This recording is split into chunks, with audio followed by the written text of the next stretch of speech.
Okay, we're gonna go over your basic stance and how to protect yourself in an MMA fashion type of fight. Okay, every sport, if you pull them apart, whether it be Muay Thai, boxing, wrestling, traditional karate, they're gonna have a specific stance that's gonna be geared towards what's better for that sport. Okay, for instance, my karate stances will look something like this. Okay, in MMA, I'm gonna look like Machida. I'm just not that good, so it won't work for me. Wrestling stance, you're like this. Well, if you're doing that in wrestling, you're gonna get a knee to your head and you're gonna die. So you have to come together with somewhere where it's gonna be real safe for you and work on your strengths. So what I always tell people, the more forward your feet are, the more direct you can come in, rather than if you're out here. Okay. And the whole reason for having your foot more behind is to protect your groin, but we have cups, so in this sport you can actually gear it more towards forward. Okay, I'm a big fan of having that chin down because when he comes up you get knocked out. Elbows in, have a good stance, and I like to just keep a real small area of protection where I can get hurt. Okay, I'm not worried about getting hurt with my legs because as we've gone over before, when Steve leg kicks, I check, and I'm right here. Boom. Okay, I'm right in here. So I don't worry about that. Now, Steve's gonna punch forward at me. Boom. I'm in here.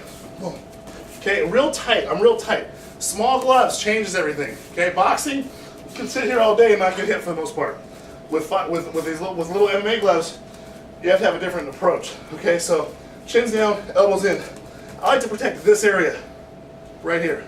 And I do that in this fashion, right in here, because I can unload faster, straighter in here from in here, and I can do power punches. Another thing, what a lot of people forget in the middle of a fight, because they usually go to what's comfortable for them, is going away from the person's power, and that's just circling the right way. I'm a big fan of switches. I switch stances. I go both stances, and I think everyone should learn to do that. If Steve's coming with this stance, he's pretty close to me right now. I'm gonna get a little distance, but his power is coming this way.